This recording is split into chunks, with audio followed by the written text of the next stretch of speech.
Hello everyone and welcome to another video. So today I wanted to talk a little bit about one of the most important and critically fundamental ideas in linear algebra, and that's the idea of eigenvalues and eigenvectors.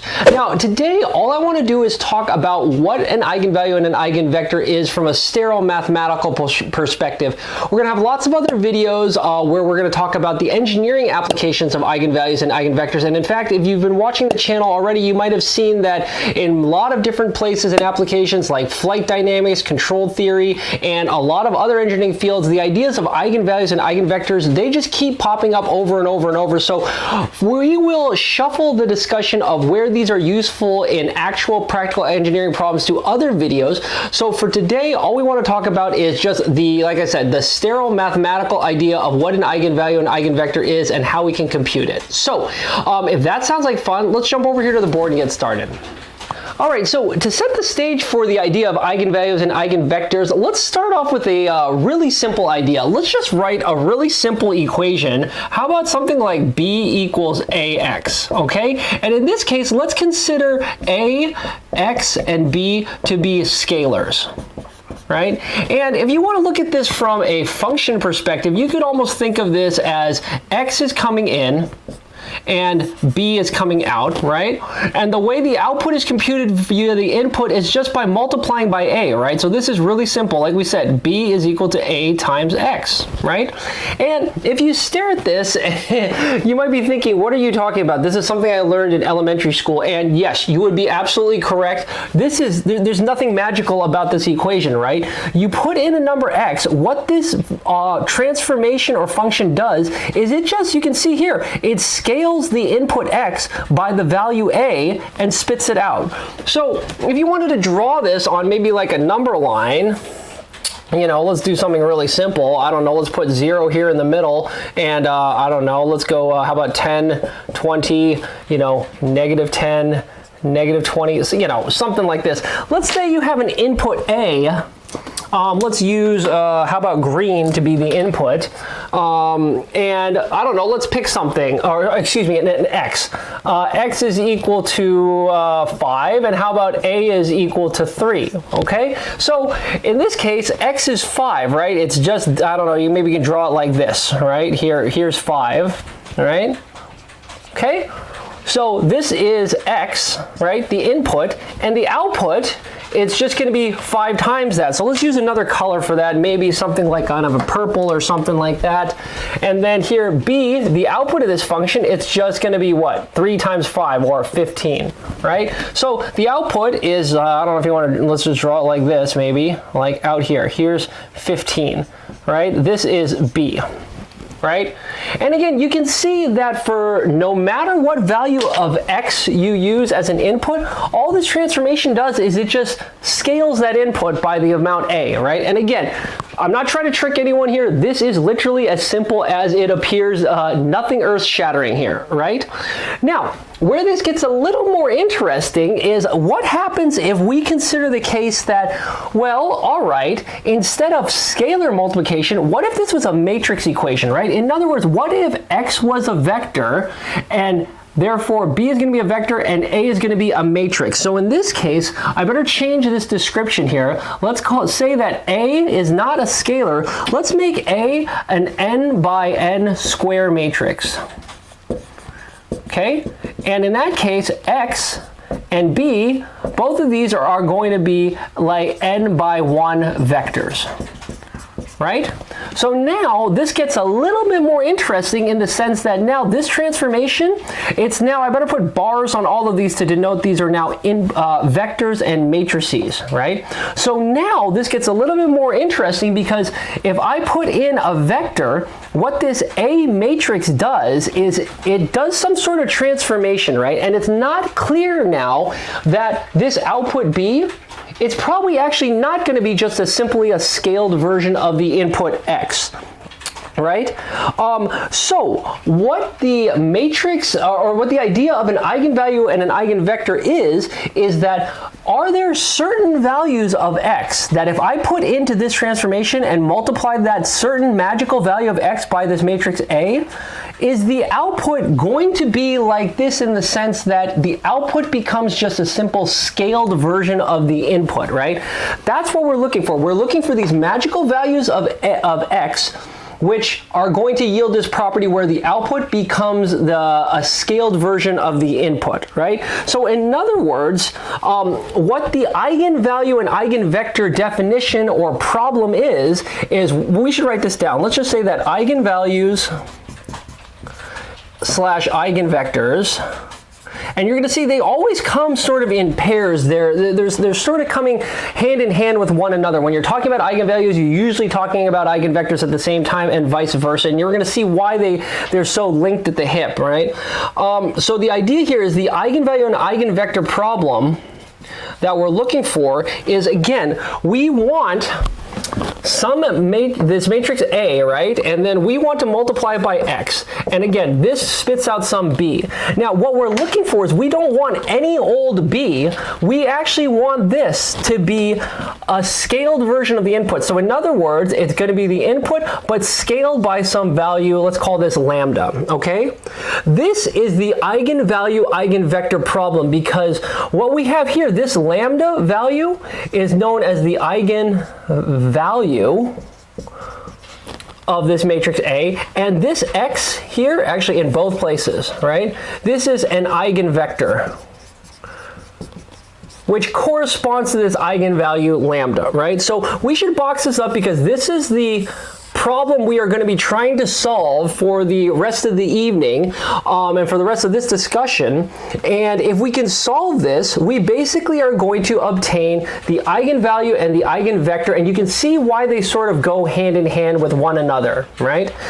Because they come together in this equation, okay? So let's go ahead and maybe it might be good to look at a numerical example just to get to get a little bit of a physical feel of what's going on with this equation. All right, so let's pick an A matrix, and probably the simplest thing to start off with is a 2 by 2 matrix. So let's just use something like, how about -5, 2, 2, and -2. Okay, so there's a pretty simple matrix, and you know what? I'll tell you what. Let's erase this, because now we actually have not just one dimension, like we were looking at earlier with our simple scalar multiplication, right? But now we actually have 2 dimensions, right? Because we can see here that there are, it's a 2 by 2 matrix, right? So that's going to have 2 dimensions, right? So what we're talking about is, how are we going to solve this problem here, right? Well, I don't know about you, but I've been telling my kids that the greatest engineering and math solution technique ever is guess and check, right? Humans, we do all sorts of stuff via guess and check. So you know what? Let's do guess and check here and see if we're able to just randomly guess at a vector that's going to make this true. So I don't know. Let's pick something. X is how about 5, 1? I don't know, right? That seems like a reasonable guess. And in fact, you know what we could do? We could even plot that over here. That should be no problem to plot 5, 1. So it's something like this, right? You can think about this vector now, right? This is our input vector x, right, of 5, 1. It looks something like that, right? Now, what you're going to ask yourselves is, okay, then in that case, what is b, right? b is just going to be a times x. So if you do this matrix multiplication of a times x, what you're going to end up with, you know, run over to Matlab or Mathematica or whatever, and you get -23. 8. Okay, that's b. Okay, and you know what? We can now draw that over here on our graph, or on our 2-dimensional plot. b is -23 and +8. So it's something like this, right? So this here is b. Right? And just from inspection of this, you can clearly see that b, this vector, the output of the function or the transformation, it does not look like just a scaled version of the input, right? They're pointing in completely different directions, right? So in this case, this guess did not work, right? It does not satisfy this equation. So this vector x, it is not an eigenvector of the problem, right? Because we don't have that relationship, right? What this relationship says, right, is that the output, which is a times x, needs to just be some scaled version of the input, right? And that didn't work. So no dice, so guess and check sort of failed in this case, right? Let's try another then. So if this didn't work, how about let's modify this, okay? How about let's instead choose, how about -4 and 2? Okay, so again, let's come over here to our picture and let's erase this x and b, and we will try again, right? If at first you don't succeed, just try and try again. Okay, so the input was -4 and +2, so it's something like this. Okay, so here's x, right? Okay, so again, you go and do that matrix multiplication using this new x multiplied by a, and what you come up with is the new b looks like 24 and -12, okay? So if you plot that, you get 24 and -12, like down here, okay? And aha! What's interesting about this is if you look at this, actually, it does satisfy this, right? In the sense that we can easily see here that this b, they're both pointing in the same direction, right?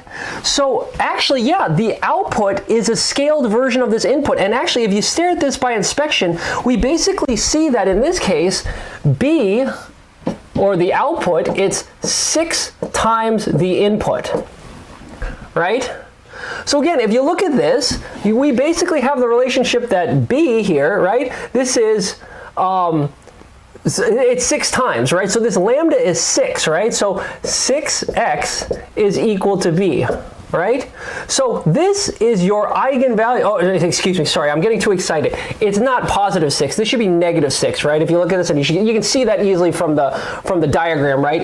They're pointed in the same direction, but the direction is actually directly opposite. So I got a little bit too excited. This is -6, right? So -6, right, is the eigenvalue of this system, right? So or a eigenvalue. We're going to see that for an n by n matrix, there are n eigenvalues. So we happen to have found one of the eigenvalues right here. It's -6. And now we can see that this x right here, this is actually an eigenvalue which corresponds to, this is an eigenvector corresponding to this eigenvalue.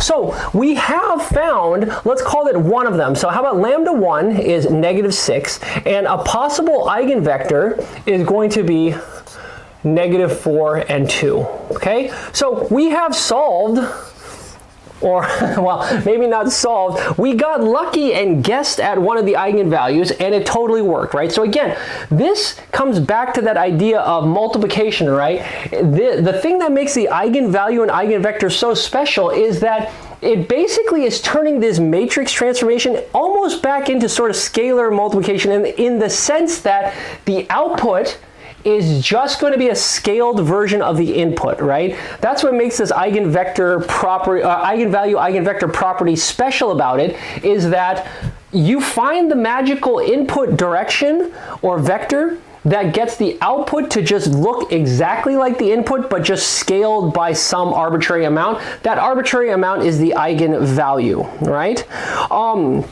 So actually, you know what? We could, using this idea, right, of the idea of, well, guess and check, well, we found one here. Maybe one solution then, or one way that you could look for eigenvalues and eigenvectors is just go ahead and iteratively and systematically guess at different possible values of this vector x and check, are there situations where the output is lined up with the input, right? Just keep running this thing over and over. So you know what? Why don't we jump over to the computer, and I've got a quick animation in Matlab where we can try this for this two-dimensional case. We'll try this numerical approach. Alright, so I've just got a real simple script here that is going to allow us to iterate over a whole bunch of vectors, I guess of radius 2 I've set up. You know, the radius can be totally arbitrary because all we're looking for is situations where the output is a scaled version of the input. So, tell you what, let me run, and I'll put a little breakpoint, and let let me move the figure. It showed up here on another screen. Let me dock it over here so we can see. So again, this is the picture we were drawing on the board. So the green is the input. So again, it's just going to be an arbitrary vector of length 2, and I'm just going to rotate it around this circle of length 2.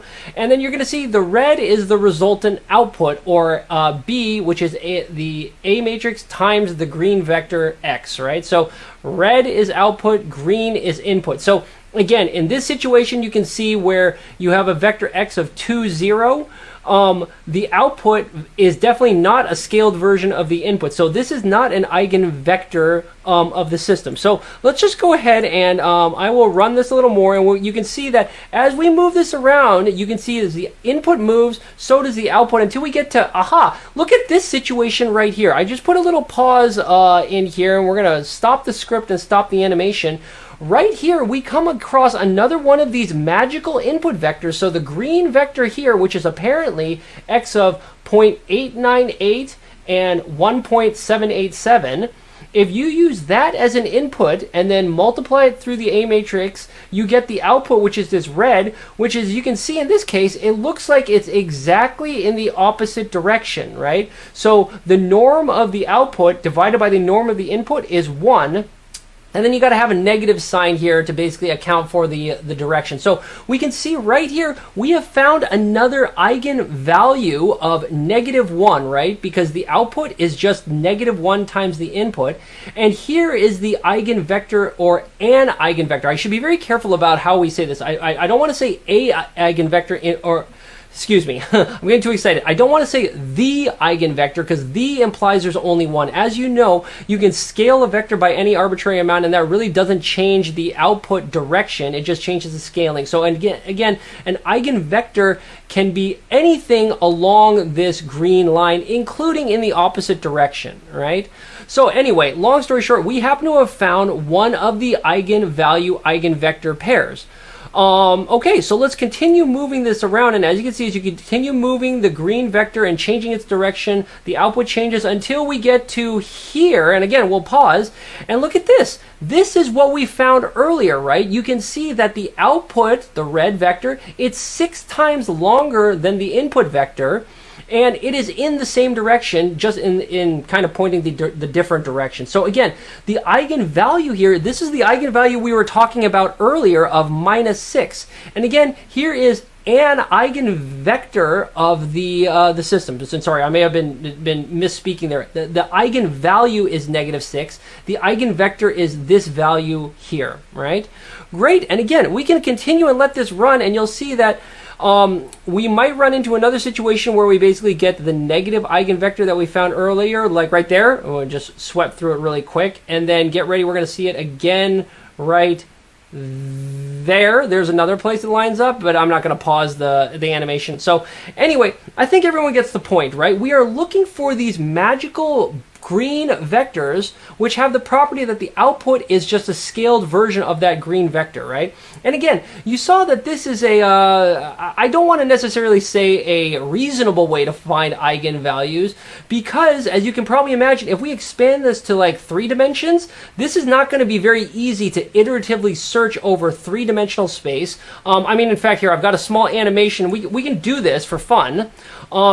And I'm going to use some a priori knowledge. Again, I'm going to pick, here's a 3x3 A matrix, okay? And we'll examine this a little bit later in the evening from an analytical perspective. But let's just see how we can try to do this in a situation with higher dimensions. So again, let me run through my little script here, and let me tell you what, let me put a breakpoint in here. Let me start from the top, and then I'm going to have to grab the animation. But as you can probably imagine, as the dimensionality gets bigger, this problem gets more complex. So in this case, now we've got a 3-dimensional input vector, right? That's the green, and a 3-dimensional output vector, which is the red. And again, we are needing to now search over all of R3 to try to find the place where the input vector happens to align with the output vector, right?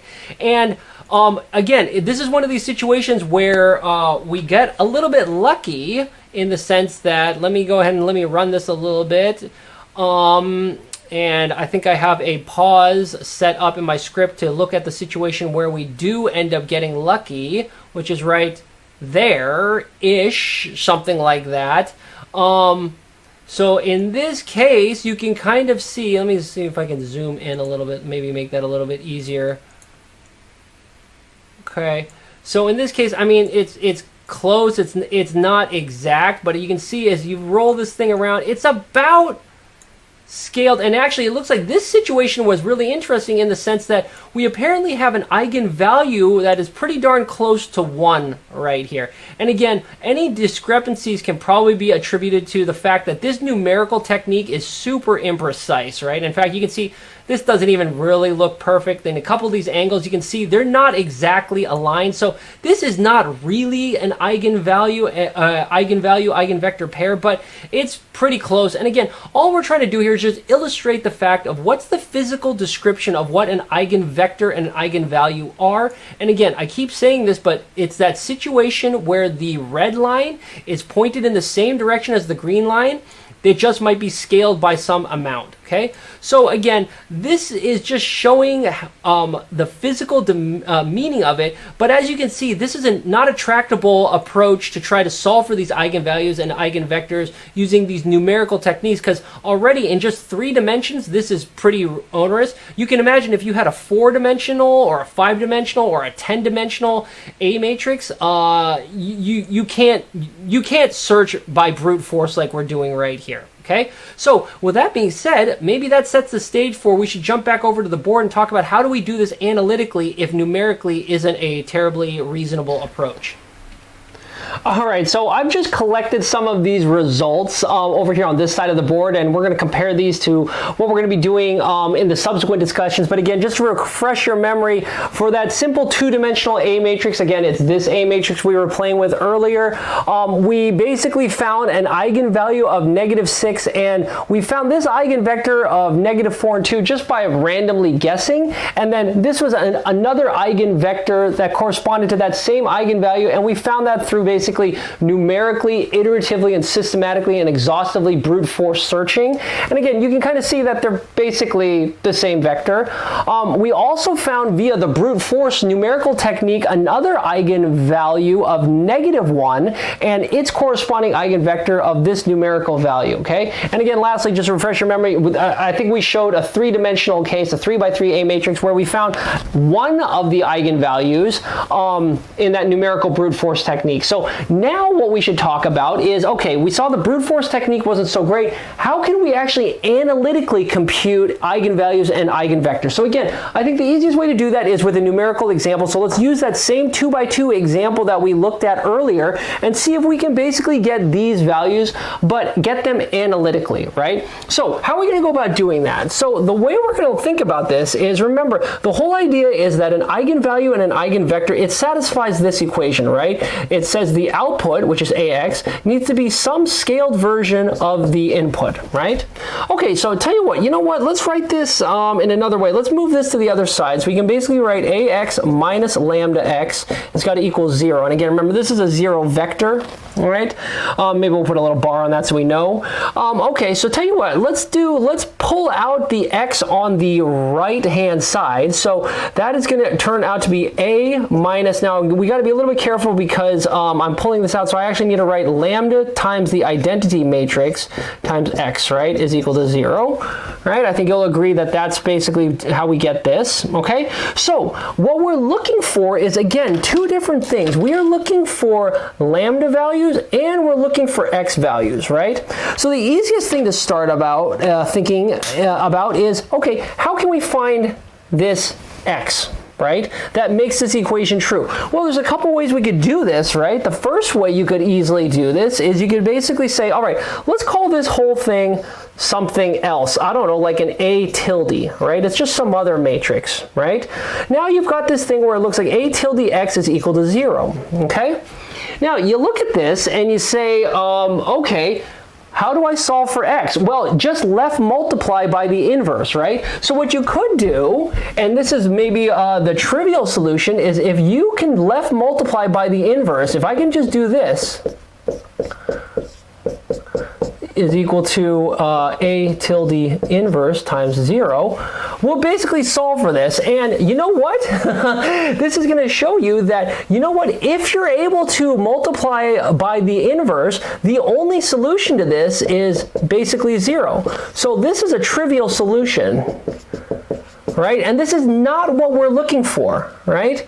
So, in other words, if you're able to compute an inverse of this A tilde matrix, this is the only solution to the problem, right? Because this A tilde matrix has full rank, it has no null space, so the only thing you're going to find here is the trivial solution. So, that's not what we want. So the other way you can think about this is, instead, what I need to do is we need to find lambda values that make A tilde singular, right? If it's singular, you can't do this inverse, and therefore we should hopefully have some non-trivial solutions, okay? So let's back this up. I'm looking for A tilde values that make, I'm looking for lambda values that make A tilde singular, right? Okay, again, what is A tilde? A tilde was just as A minus lambda I. So tell you what, let's rewrite that here. I'm looking for lambda values that make A minus lambda I singular. I want that to happen.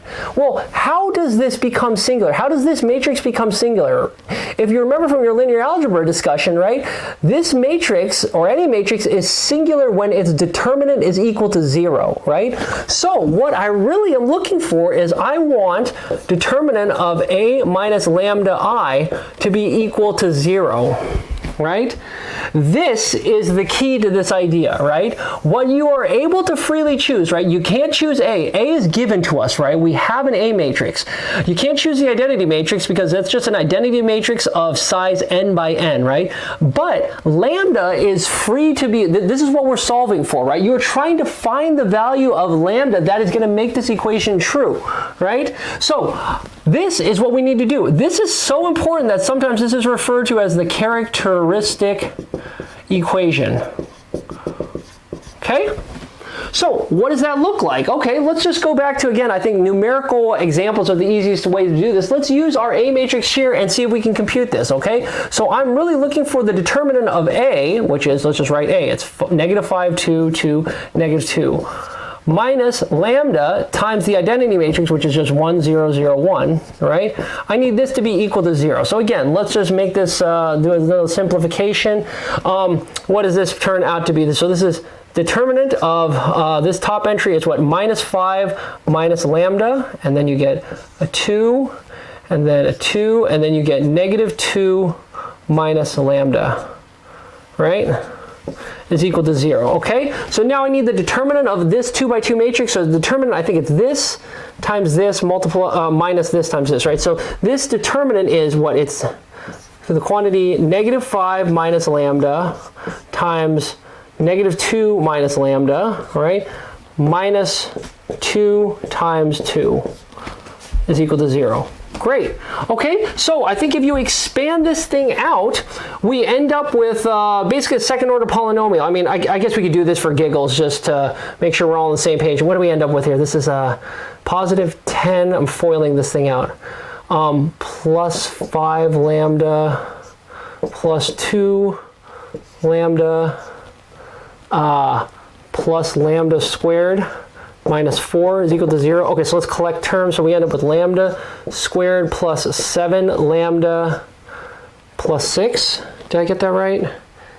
Yep, that is exactly, great, okay. So here we are. So you can see that a 2 by 2 matrix ends up with a second order, basically a polynomial, right? And you can see as if you had a 3 by 3 matrix, this process would just yield a third order polynomial, right? So really what we're looking for here is just finding the roots of this characteristic equation, right? So again, we've got a dedicated video discussing how to find roots of a polynomial using various different techniques. So feel free to just run over to Matlab, Mathematica, what have you. I mean, this is a second order polynomial, so just throw the quadratic equation at this thing, right, to find its roots. And you know what you're going to end up with? You're going to end up with two solutions. The first one is -6, and the second one is going to be -1. right? And haha, look at that. This is actually exactly what we found in these other techniques. So this is the technique of how you want to do this, right? We now are able to analytically find eigenvalues of a matrix, and you see all it basically involves is calculating this characteristic equation and then finding the roots of that characteristic equation, right? And that is going to yield our eigenvalues. So we should box these up because these two are the two eigenvalues of the system. Now the next step is we need to find eigenvectors associated with each of these eigenvalues. So let's do that now. All right, so let's start first by finding the eigenvector associated with this first eigenvalue of lambda 1 equals -6. So I think the easiest way to do that is actually let's back up all the way to here. So tell you what, let's erase everything, get us back to that point, and we can branch off from there. So what we're going to do is basically start there and insert in our eigenvalue of -6 and see what happens, right? So what I mean by that is we're back to here, and now let's insert this specific value of lambda 1, right? Okay, so in order to do this, what we can do is let's just write this thing out, right? So again, A is just -5 to -2, right?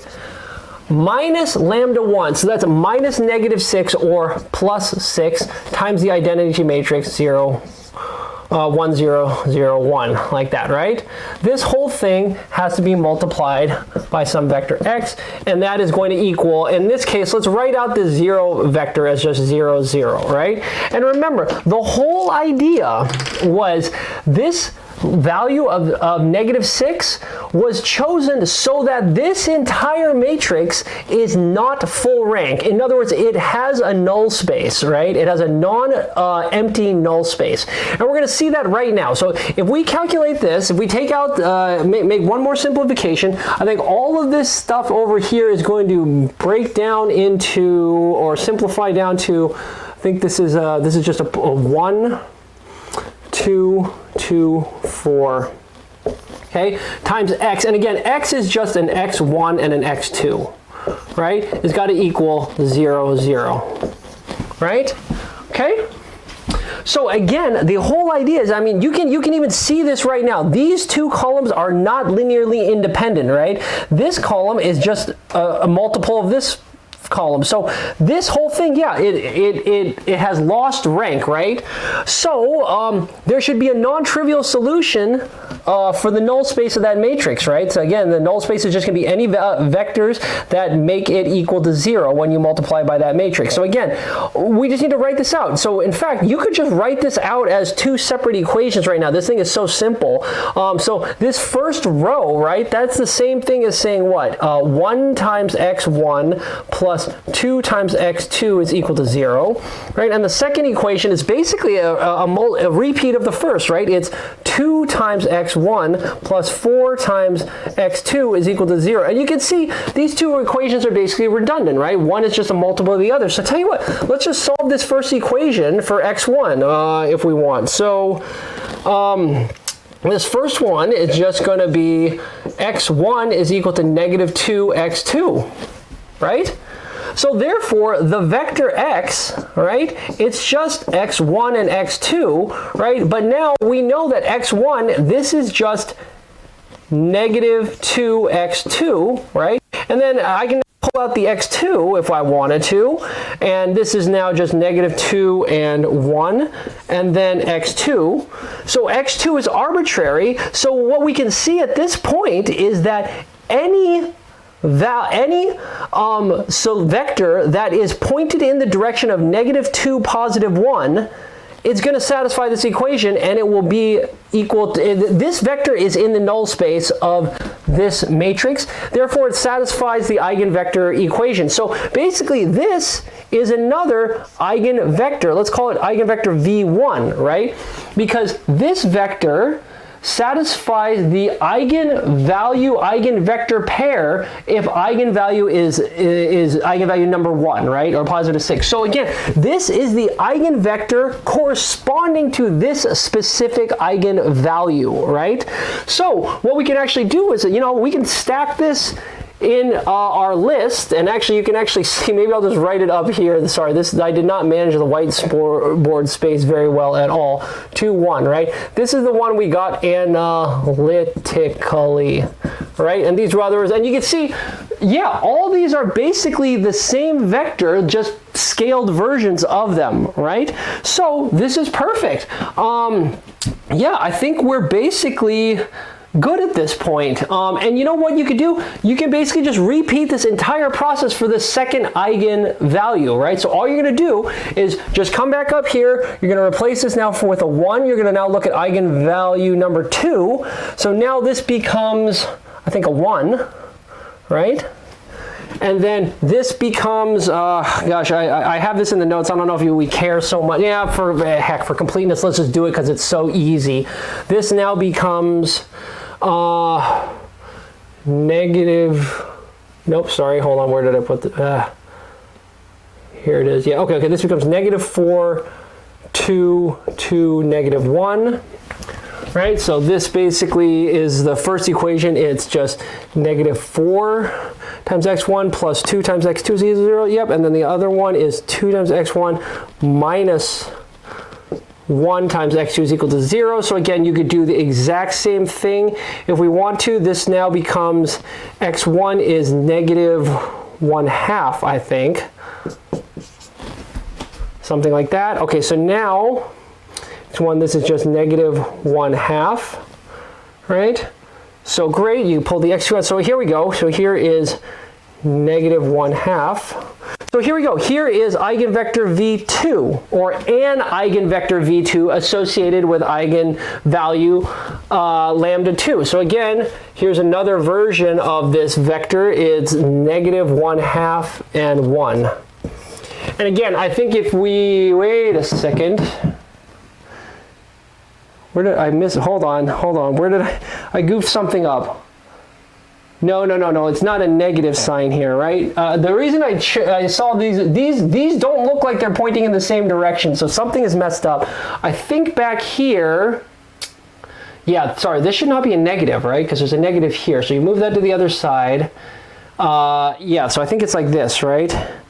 x1 is, yeah, it's just a half. Yeah, this is just a positive half. Positive half. There we go. So this is a positive half. Okay, there we go. Now I think we're in the same direction, right? Because I think if you normalize both of these vectors, you'll basically get approximately the same vector. So yeah, the analytical result is very similar to the numerical result, which should be kind of as expected for this simple case, right? Okay, so yeah, as you can see, this is a fairly simple routine for going through and finding eigenvalues and eigenvectors using analytical techniques, right? Now, as I'm sure you're probably thinking, like, okay, this is great from an academic perspective, but practically, how am I going to do this? And you're right, practically, you're probably going to run to a computer tool like Matlab or Mathematica to go ahead and find these eigenvalues and eigenvectors. So what I'll mention here is in Matlab, there's a function called EIG. You pass it the matrix A, what it returns is the eigenvectors and the eigenvalues like this. So the first thing it's going to return is the vectors. The second is going to be the eigenvalues in a diagonal matrix. So in fact, I'll show you a screenshot of calling this in MATLAB on the matrix that we're just dealing with. And as you can see, you obtain the eigenvalues in this diagonal matrix where the eigenvalues are placed along the diagonals, and you obtain the eigenvectors here. But what I want to mention here is the vectors are in column format.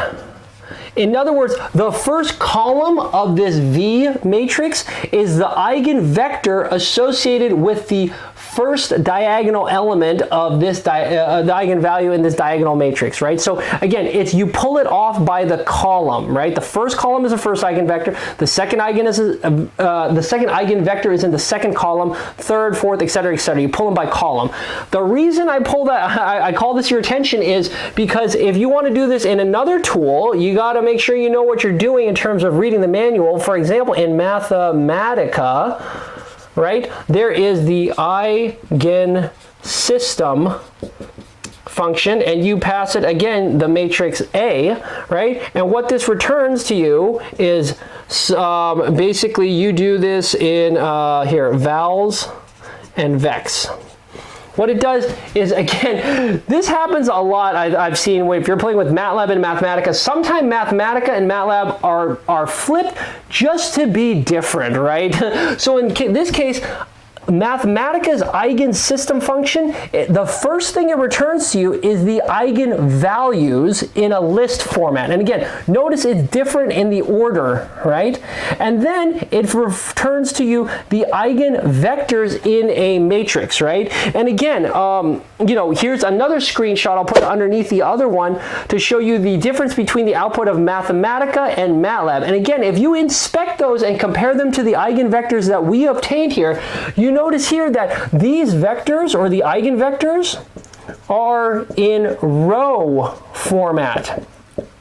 So in other words, what you get from Mathematica, the first row of this vex matrix is the first eigenvector associated with the first element of this eigenvalue list, right? Then the second eigenvector is the second row, and third, etc., etc. It goes by row. So again, you got to be a little bit careful, because both this and this, they're square matrices, and if you don't pull it off in either column or row format as appropriate, you're going to get the wrong answer. So again, just be careful that sometimes Matlab and Mathematica, like I said, I feel like they will do things opposite just to distinguish themselves from one another. And unfortunately, that means like engineers like you and I, we just need to make sure we read the manual and understand what's going on. So again, I'll just call that to your attention here. Okay.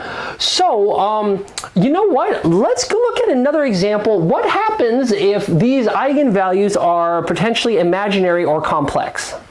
All right, so the next thing we might want to consider is what happens if the eigenvalues are complex. So let's come back to this A matrix and let's make one tiny little change. Let's make this, how about instead of positive 2, let's make this a negative 2, okay? If you do that, we can basically go through the exact same process. The characteristic equation of this, when you take det of A minus lambda I, you'll basically get this, right? So here's your polynomial, and now when you try to find its roots, you actually end up with a pair of complex conjugate pairs, well, one pair of complex conjugate roots here, okay? So in this case, the eigenvalues are complex, and really there's the same idea applies. It just so happens that these eigenvalues are, yeah, imaginary at this point. So all we're going to do is let's go again, start off with trying to find the eigenvector associated with eigenvalue number 1. So we're going to go A minus lambda 1I, x is equal to 0, right? So we're basically going to solve that. You basically do all the same steps we did earlier. You end up with this relationship, which we end up with a rank deficient matrix over here on the right. So we can basically do back substitution or row reduction or whatever we want to basically solve it. And I'm going to do this by basically pulling out the first equation, and just like we did, writing and solving for one of the other variables. So I'll say x2 is basically equal to this. And again, this is just from this first equation and rearranging it a little bit. And then if this is what x2 is, let's just say that x, right, the vector that solves that expression, it's just x1 and x2. Well, here's the expression for x2, just jam it in here, and then again, like we did earlier, just pull out x1 because x1 can now be arbitrary, and right here we basically have your eigenvector v1. Right? And there you go. It's just that simple. And I guess in the interest of completeness, you could do something similar for eigenvector v2 by basically redoing this exact same operation, just using the next eigenvalue. And when I computed this, I ended up with, yeah, 3/4 minus root 7/4I and then 1 down here. So here you go. Here's V1 and V2, and we're basically done. So you can verify that if you want by plugging it back in or using your Matlab's Eig or Eigen system, and you'll basically see that these are vectors. These are possible eigenvector solutions. And again, we got to remember that an eigenvector is not unique, right? It can be scaled by any arbitrary scalar, including complex numbers, right? So another eigenvector could be this multiplied by 3, or multiplied by 3i, or multiplied by some complex conjugate value of this. It doesn't really matter, right? So you could rearrange this if you want, but the idea is the same. It's this vector. If you input this into that A matrix and multiply it by it, you get something which is this thing scaled, right? That's the idea, right? Okay, so I think we looked at, a 2x2 example of real eigenvalues, a 2x2 example of complex eigenvalues. I think that maybe the last thing we should maybe do to close out this discussion is, what if we look at a higher dimension, like 3x3? You know, how would this process go if it was slightly more complicated?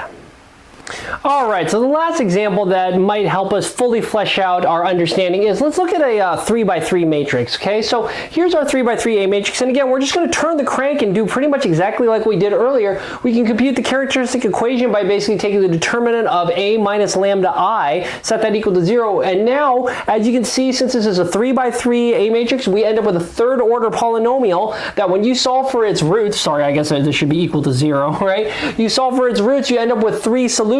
One of them is real and 2 are imaginary, right? So again, let's just focus on this first one because I think that's the easiest way to go. Let's just look at the real eigenvalue and find its corresponding eigenvector. So again, you just plug this into A minus lambda 1i, x is equal to 0. Again, you do that simplification, you end up with this expression. And now, since it's a little bit more complicated, I think what's maybe a little bit easier is to row reduce this, right? Because all we're trying to do is basically solve a system of 3 linear equations. So we want to get this into upper triangular format. So you want to do a row reduced echelon format, run over to Matlab, do RREF or something like that. And you can basically reduce it down to this by performing elementary row operations. And now you can see that this is basically 2 equations. So the first equation is, again, what is it? It's just x1 plus 3x3 is equal to 0. And then this other second equation is just x2 is equal to 0. So great, that's pretty helpful. Let's again take this first equation then and solve that for one of the variables. And in my case, let's just do x1. So x1 is going to be equal to, you can see, negative 3x3. Right? Okay, and now we can go ahead and plug that into our solution. So now x, it's just x1, but x1 is just negative 3x3. x2, we know x2 has got to be 0, and then x3 is arbitrary, so we have x3 like this. And again, you pull out the x3, so we end up with negative 3, 0, 1, and x3, right? And again, here is a eigenvector associated with eigenvalue number 1. And again, I probably should have mentioned that this particular 3x3 A matrix is the same one we looked at the very beginning of our discussion in that Matlab script. So this is the eigenvector and eigenvalue. And again, we see that this lines up. Here's an eigenvalue of 1 matching up with our eigenvalue of 1. And then the other analytically obtained eigenvector we just found out was negative 3, 0, 1.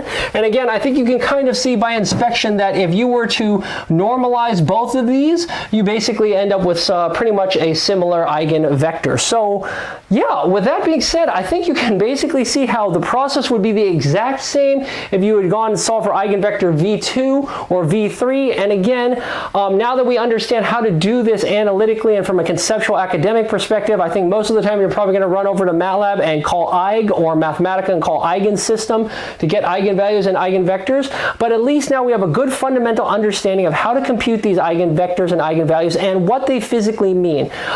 In the future, what we are going to do is we're going to look at how these show up in engineering and science problems all over the place. They just keep keeps showing up in math, science, and engineering all the time.